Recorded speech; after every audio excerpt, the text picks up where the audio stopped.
Welcome to special analysis. నేను రమా మండవ.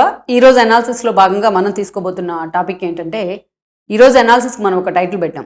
జగన్ మెప్పు కోసం పివి సునీల్ కుమార్ ఇంతకు దిగజారాలా అని చెప్పేసి ఒక టైటిల్ పెట్టినాను నేను. ఒకవైపు ఆయన్ని December 4న రఘురామకృష్ణరాజు కేసులోని విచారణకు రమ్మంది సిట్. ఇంకోవైపు చూస్తే ఆయనేమో కుల మతాల మధ్య విద్వేషాలు సృష్టించే ప్రయత్నం చేస్తూ ఉన్నారు. మనకు తెలిసిందే పివి సునీల్ కుమార్ బ్యాక్గ్రౌండ్ ఏంటి అనేది. ఆయన ఏపీ నుంచి రిప్రజెంట్ చేశారు.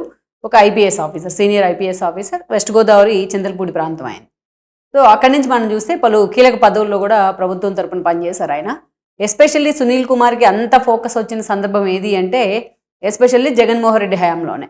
జగన్మోహన్ రెడ్డి హయాంలో పర్టికులర్గా ఆయన అప్పటికే ఆయన మీద కొన్ని ఆరోపణలు ఉన్నాయి. ఏదైతే పివి సునీల్ కుమార్కి సంబంధించి పర్టికులర్గా రఘురామకృష్ణరాజు కేసులో ఆయన అరెస్ట్ చేసినప్పుడు రఘురామకృష్ణరాజుని పోలీసులు ఆ రోజు ఈయన సిఐడి చీఫ్గా ఉన్నారు. సిఐడి చీఫ్గా ఉండి ఈయన ఆధ్వర్యంలోనే రఘురామకృష్ణరాజు మీద హింస జరిగింది. ఆ రోజు భౌతిక దాడి జరిగింది.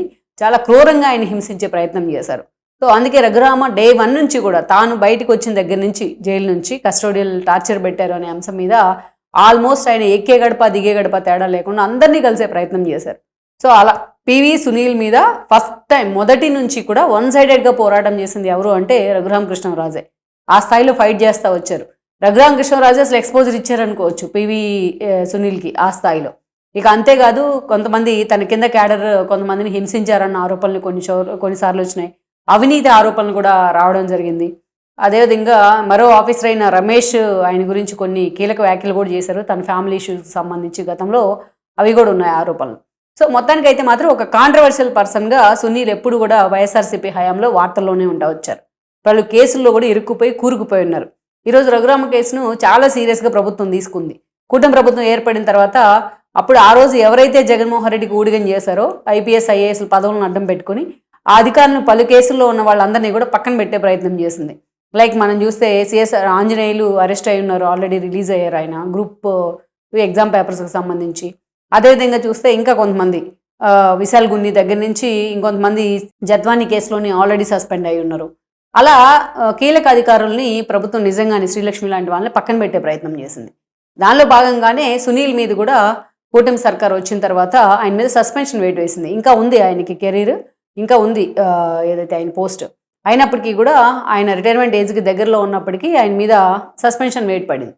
సో వెయిట్ పడిన తర్వాత ఈ మధ్యకాలంలో సునీల్ ఎక్కువగా సోషల్ కన్సర్న్ ఇష్యూస్ మీద ఫోకస్ పెడతాననే పేరుతోని చాలా చోట్ల ఈ దళిత మహాసభల్లోనో ఎక్కడో చోట వెళ్ళి ఆయన మాట్లాడుతూ ఉన్నారు. ఎవరికైనా సరే వాక్ స్వాతంత్రం ఉంటుంది. ఆయన ఒక సీనియర్ సివిల్ సర్వెంట్ కాబట్టి ఆయన పలు ఇష్యూస్ మీద, సోషల్ కన్సర్న్ ఉన్న ఇష్యూల మీద మాట్లాడితే ఎవరికి అభ్యంతరం ఉండదు. కానీ ఈరోజు ఆయన మాట్లాడిన మాటలు కొన్ని అయితే ఉన్నాయో నిజంగా కులాల మధ్య కుంపట్లు పెట్టే ప్రయత్నం, జగన్మోహన్ రెడ్డి మీద తనకున్న అభిమానాన్ని చాటుకునే ప్రయత్నమో, లేకపోతే తాను రేపు రిటైర్ అయిన తర్వాత వైఎస్ఆర్సీపీ నుంచి టికెట్ తీసుకోవాలనే ఆలోచనలోనో ఈ అంచనాల్లో ఏది పడితే అది మాట్లాడేస్తారు. ఆయన నోటికి వచ్చింది. ఆయన మాట్లాడిన కామెంట్స్ మనం చూసినట్లయితే కొన్ని కామెంట్స్ చేశారు ఆయన. ఏదైతే ఏపీలో అన్ని సామాజిక వర్గాల్లోకెల్లా కాపు సామాజిక వర్గం ప్రీడామినెంట్గా ఉంది. అంటే రాజ్యాన్ని, అధికారాన్ని నిర్ణయించే నిర్ణయాత్మక పాత్రలో కాపు సామాజిక వర్గం ఉంది. కాపు సామాజిక వర్గం మిగతా ఏ కులాలతోని కలవద్దు, కేవలం దళితులతోనే మీరు టైఅప్ చేసుకోండి, దళితులతోనే కలవండి, దళితులు కాపులు కలిస్తే ఏపీలో అధికారంలోకి రావడం తథ్యం అని కూడా ఆయన మాట్లాడారు. అంతేకాదు ముఖ్యమంత్రి పదవి కాపులు తీసుకోండి, ఉప ముఖ్యమంత్రి పదవి దళితులకు ఇవ్వండి అంటూ మాట్లాడారు. దళితుల గురించి కూడా చెప్తూ విజయ్ కుమార్ గురించి, వైఎస్ఆర్సీపీతో అంటకాగుతూ ఉన్న మరో రిటైర్డ్ ఆఫీసర్ విజయ్ కుమార్ గురించి మాట్లాడారు. హర్ష కుమార్ గురించి, అంతా జగన్మోహన్ రెడ్డికి ఎవరైతే సపోర్ట్ చేస్తుంటారో అలాంటి వాళ్ళ గురించి మాట్లాడారు. ఆ సభలో ఉంది వాళ్లే కాబట్టి. సో అలాంటి వాళ్ళకి ఉప ముఖ్యమంత్రి పదవులు ఇవ్వండి, ఈయన పాపం పక్కన పెట్టుకున్నారు ఎందుకో కానీ. సో అలా మాట్లాడారనమాట. ఇది ప్రొవోకింగ్ కమెంట్స్ ఇవన్నీ కూడా.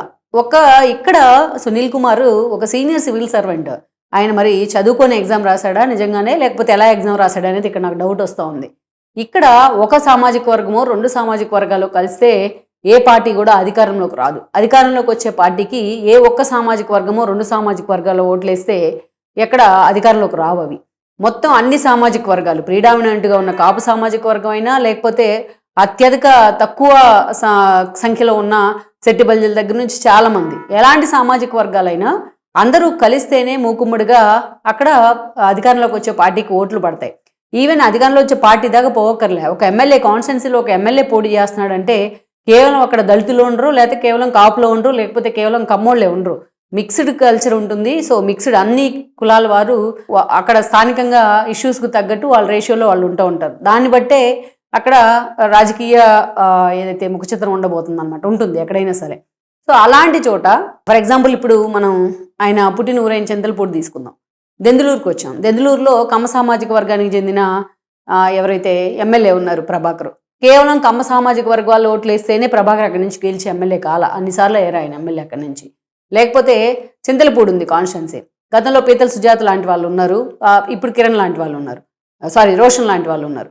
సో చింతలపూడి నుంచి కేవలం పీతల సుజాత ఓన్లీ దళితులు వేస్తేనే ఆమె ముఖ్యమంత్రిగా, ఆమె మంత్రి పదవికి రాలా, గెలిచి ఎమ్మెల్యేగా. ఇలా సునీల్ కుమార్ గుర్తుపెట్టుకోవాల్సిన అంశం ఏంటంటే, ఇక్కడ ఇంటర్నల్గా మనకు ఆయన కామెంట్స్ వెనుక కనిపించేది ఏంటి అంటే, క్లియర్గా జగన్మోహన్ రెడ్డికి 2 words ఎవరైతే ఓటర్లను తను చెప్పిన వినేవాళ్ళనో ప్రొవోక్ చేసే ప్రయత్నం అనమాట. అంటే దళితులు కాపులు అంతా కూడా జగన్మోహన్ రెడ్డి వైపు నిలబడండి అని డైరెక్ట్ పిలుపునిస్తా ఉన్నారు.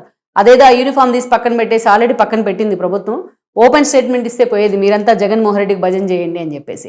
కానీ ఇక్కడ ఆయన మర్చిపోయిన విషయం ఏంటంటే, ఇక్కడ దళితుల్లో కూడా డిఫరెంట్ డీవియేషన్స్ ఉన్నాయి. ఇక్కడ మాకు అన్యాయం జరిగిపోతుంది అని చెప్పి దళితుల్లో కూడా మాల సామాజిక వర్గం, మాదిగ సామాజిక వర్గం అని చెప్పి 2 రకాలుగా విడిపోయి వాళ్ళు, మందాకృష్ణ మాదిగ లాంటి వాళ్ళు ఈరోజు వర్గీకరణ పోరాటం చేస్తూ ఉన్నారు దశాబ్దాలుగా. మరి ఎవరి గురించి మాట్లాడారు ఇలా సునీల్ కుమార్, ఏ దళితుల గురించి మాట్లాడారు అనేది కూడా ఆయన క్లారిటీ ఇవ్వాల్సి ఉంటుంది. అంతేకాదు ఇంకోవైపు చూస్తే కాపు సామాజిక వర్గం ఈరోజు 1-sidedగా మ్యాండేట్ ఇచ్చింది కూటమి సర్కార్కి. పవన్ కళ్యాణ్ రూపంలోనే కాదు, టీడీపీలో కూడా కాపు సామాజిక వర్గ ప్రతినిధులు చాలా మంది ఉన్నారు.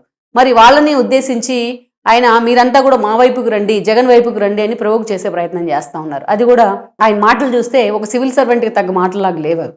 నిజానికి ఇక్కడ సివిల్ సర్వెంట్గా బాధ్యతలు తీసుకునే ముందు కులమతాలకు, భవబంధాలకు అన్నిటికీ అతీతంగా మా అడ్మినిస్ట్రేటివ్ రూల్స్ ఉంటాయని చెప్పి వాళ్ళు ప్రమాణం చేస్తారు, ఓత్ తీసుకుంటారు తమ శిక్షణ పూర్తయిన తర్వాత.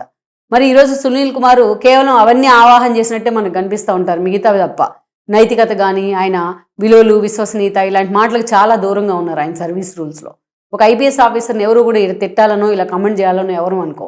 ఆఖరికి కులాల మధ్య, మతాల మధ్య విద్వేషం పెట్టేదాకా ఆయన వెళ్ళారు అంటే ప్రభుత్వం కూడా ఇలాంటి వాళ్ళని ఉపేక్షించకూడదు. కేవలం సస్పెండ్ చేసో లేకపోతే పక్కన పెట్టో సైలెంట్ అవ్వకూడదు. ఇప్పటికే రఘురామ్ లాంటి వాళ్ళు దీని మీద స్పందించారు. హోమ్ అఫైర్స్కి, కేంద్ర ప్రభుత్వానికి కూడా నేను ఆయన మీద కంప్లైంట్ పంపిస్తాను, గతంలో మతం గురించి కూడా ఇలాగే కామెంట్స్ చేసినప్పుడు నేను కంప్లైంట్ పెట్టున్నాను, మళ్ళా కంప్లైంట్ పెడతాను అని చెప్పి కూడా ఆయన ఒకటే రియాక్ట్ అయ్యారు సునీల్ కుమార్ కామెంట్స్ మీద.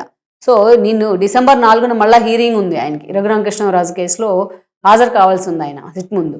అలాంటి సందర్భంలో ఈ రోజున సిఐడి ముందు హాజరు కావాల్సి ఉంది. అలాంటి సందర్భంలో మరోసారి సునీల్ కుమార్ ఇలాంటి కామెంట్స్ చేయటం, రావయ్య బాబు విచారణకి నీ కథేంటో తేలుస్తామంటే మరోవైపు ఆయనేమో కులాల మధ్య, మతాల మధ్య విద్వేషం పెట్టి ఎలాగైనా సరే జగన్మోహన్ రెడ్డి కోసం పనిచేసే వాళ్ళని ఆ మంటల్లో చలుగాసుకోమంటున్నారు ఆయన. సో మొత్తానికైతే జగన్కి బాకా ఊదేందుకైనా, జగన్ ఎత్తున పెట్టుకొని ఊరేగేందుకైనా ఒక హద్దు ఉంటుంది. ఆ హద్దుని సునీల్ కుమార్ లాంటి వాళ్ళు ఎప్పుడో చెరిపేసినట్టు కనిపిస్తూ ఉంది. అందుకే ఇలాంటి వాళ్ళ మీద యాక్షన్ తీసుకోవాల్సిన పరిస్థితి అయితే ప్రభుత్వానికి ఉంది. Please share, like and subscribe R24 Telugu YouTube channel.